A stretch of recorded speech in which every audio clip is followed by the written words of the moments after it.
트럼프가 이란이 가장 두려워한 폭탄을 공개했습니다. 전쟁은 공습에서 벗어나 2026년 5월 18일 월요일에 정권을 상대로 한 지상전으로 들어갈 수 있습니다. 백악관은 특수부대 병력을 이란에 투입할지에 대한 중대한 결정을 앞두고 있습니다.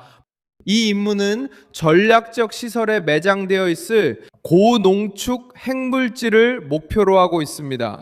델타포스는 고위험, 비밀, 직접적인 임무를 수행할 준비가 된 부대이기 때문에 이 논의의 중심에 섰습니다. 그리고 이 부대는 2026년 1월 3일 카라카스에서 니콜라스 마두로를 생포한 바로 그 델타포스임을 다시 한번 상기시켜드립니다. 미국 특수부대가 베네수엘라에 진입해 독재자를 권좌에서 끌어내리고 그를 기소에 응하게 했습니다. 미국에서 트럼프는 단순한 외교적 압박이 아니라 이미 적국 지도자를 그 나라 영토 안에서 직접 겨냥해 사용된 부대를 언급하고 있습니다. 곧 모든 이야기를 들려드리니 정확한 정보를 원하시면 채널을 구독하세요. 실시간 정보와 최고의 저널리즘을 제공합니다. 신뢰의 기준에서 이미 잘 알려진 밀손 알비스는 트럼프가 단순히 테헤란을 위협하는 것만이 아님을 보여주는 신호와도 같은 인물입니다.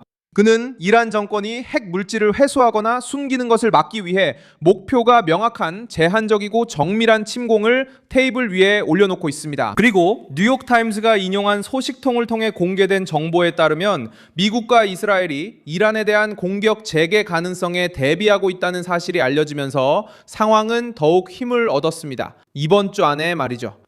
조사에 따르면 이번 준비는 4월 초 파키스탄이 중재한 휴전 이후 가장 강력한 수준이라고 합니다. 국방장관 피트 헤그셋은 워싱턴이 필요하다면 사태를 확대할 계획이 있다고 밝혔습니다. 트럼프는 또한 이란 정권이 이전 합의를 인정하기를 거부했으며 농축 우라늄이 테헤란의 손에서 벗어나야 한다는 점을 분명히 했습니다. 가장 폭발적인 부분은 지상 진입 가능성입니다. 논의된 임무는 이란 전체를 점령하기 위한 대규모 침공이 아니라 민감한 지역에 매장된 핵물질에 접근하기 위한 특수부대 작전이며 이를 보호하기 위한 군사적 지원이 주변에서 이루어질 것입니다. 그래서 델타 포스라는 이름이 언급되는 것입니다.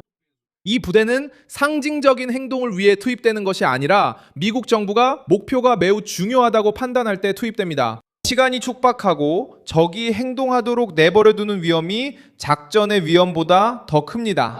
군 당국은 이런 종류의 임무가 적대 지역에 진입하고 이란군과의 충돌 가능성 그리고 목표 주변의 보호 필요성 때문에 사상자가 발생할 수 있음을 인정합니다. 즉 도널드 트럼프는 아직 델타 폴스에게 문을 통과하라고 명령하지는 않았지만 그 문은 이미 방 한가운데에 놓여 있습니다. 이란은 첫 발을 내딛기도 전에 이미 그 충격을 느꼈습니다.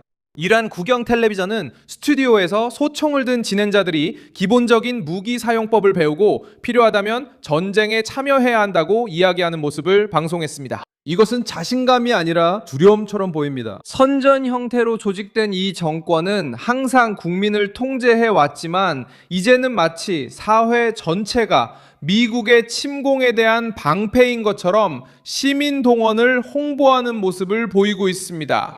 이 반응은 테헤란 내부의 공황 상태가 얼마나 심각한지를 보여줍니다. 정권은 폭격이 피해를 준다는 것을 알고 있지만 지상작전은 상황을 완전히 바꿉니다. 공습은 구조물을 파괴하지만 특수부대의 진입은 또 다른 이야기입니다. 문서, 자료, 과학자, 시설을 찾고 그 차이를 증명합니다. 정말 잔인하죠. 트럼프가 정말로 핵 물질에 대한 작전을 명령한다면 이란은 모든 것을 콘크리트 아래에 숨기고 아무 일도 없었다고 세계에 말할 수 있는 안락함을 잃게 됩니다. 특수부대의 존재는 워싱턴이 단순히 멀리서 폭탄을 투하하는 것이 아니라 문제에 직접 개입하려 한다는 것을 의미합니다. 트럼프도 공개적으로 압박을 강화했습니다. 그는 시계가 이란을 향해 움직이고 있으며 이란 지도자들이 신속하게 행동해야 한다고 썼습니다. 움직이지 않을 경우 심각한 결과가 있을 것이라고 위협했습니다. 테헤란이 핵 물질에 대한 실질적인 보장을 제공하지 않으면 미국은 위협을 군사 행동으로 옮길 수 있습니다. 첩보 사냥이 이러한 상황을 더욱 확대시키고 있습니다. FBI는 미국 공군의 전직 방첩 전문가인 모니카 윗의 체포와 유죄 판결로 이어질 정보를 제공하는 사람에게 $20만 보상금을 제공합니다. 이란으로 탈영해 국가 방위 정보를 정권에 넘긴 혐의로 2019년에 기소된 그녀는 여전히 도주 중입니다.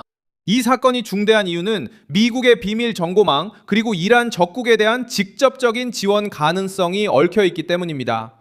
이 추적은 위기와 별개로 나타나는 것이 아니라 워싱턴이 이란을 상대로 핵 문제와 첩보 문제 두 가지 전선을 동시에 다루고 있음을 보여줍니다. 한편 도널드 트럼프는 해당 자료를 제거하거나 무력화하라고 압박하고 있습니다. 다른 한편으로 FBI는 민감한 정보를 정권에 넘긴 혐의를 받는 인물에 접근하려고 시도하고 있습니다. 미국은 테헤란을 군사적으로만 억제하려는 것이 아니라 이란이 미국의 방식을 이해하도록 도운 네트워크도 해체하려고 합니다. 이란 정권은 해상에서 대응을 시도합니다. 이란의 국가 안보와 관련된 국회의원은 테헤란이 지정된 경로를 통해 호르무즈 해협의 교통을 통제할 수 있는 메커니즘을 준비했다고 밝혔습니다. 또한 서비스와 전문 분야에 요금을 부과하겠다고 했습니다. 이 발언은 또한 이란과 협력하는 상업 선박과 당사자들만이 혜택을 받을 것임을 시사했습니다. 이것은 경제적, 정치적 압박입니다. 테헤란은 약점을 위협으로 바꾸려고 합니다. 이 정권은 새로운 공격의 위험, 지상작전의 가능성, 그리고 미국이 핵 표적들을 감시하는 탓에 궁지에 몰려 있습니다. 물러서기보다는 테헤란은 해협에 의존하는 선박, 기업, 정부에 비용을 발생시키려 하고 있습니다. 지금 논의되고 있는 침공은 깃발을 들고 수도를 점령하는 느린 행진이 아닙니다. 이것은 핵물질을 찾고 이란이 혼란을 은신처로 삼지 못하게 하기 위한 정밀 진입입니다. 이것이 트럼프가 테헤란에 던지는 정치적 폭탄입니다. 그는 단순히 기지 공격이나 건물 파괴만을 의미하는 것이 아닙니다. 그는 들어가서 필요한 것을 빼내고 이란 정권을 가장 위험한 자산 없이 남겨두는 선택지를 제시합니다. 이것이 바로 전략적 굴욕입니다. 혁명 수비대도 이 계산에 포함됩니다. 이란 저항의 핵심 세력으로서 혁명 수비대는 군사 구조의 결정적인 부분을 통제하고 핵 프로그램에 영향을 미치며 정권의 가장 공격적인 태도를 지탱합니다. 백악관이 이 집단이 물자를 숨기거나 장비를 이동시키거나 시간을 벌려고 할 수 있다고 판단하면 특수부대의 투입이 직접적인 대응이 됩니다. 트럼프는 이란이 협상을 연극으로 만드는 것을 원하지 않습니다. 그는 실제로 아픈 곳, 즉 물자, 지휘관, 첩보망, 그리고 정권의 허세, 능력에 압박을 가하고 싶어 합니다. 다음 단계는 백악관의 정치적 결정과 앞으로 몇 시간 안에 있을 이란의 반응에 달려 있습니다. 만약 정권이 계속해서 시간을 끌고 호르무즈 해협을 위협하며 국영 TV를 통해 국민들을 전쟁에 대비시키려 한다면 지상작전 옵션이 힘을 얻고 델타 부대는 이 시나리오에 등장하지 않습니다. 델타 부대가 등장한 것은 인내심이 한계에 달하고 불신이 커져 워싱턴이 이란 핵 프로그램 대응 방식을 바꿨기 때문입니다. 단순히 비난하는 것이 아니라 반드시 겨냥해야 할 표적화된 것입니다. 연설에서.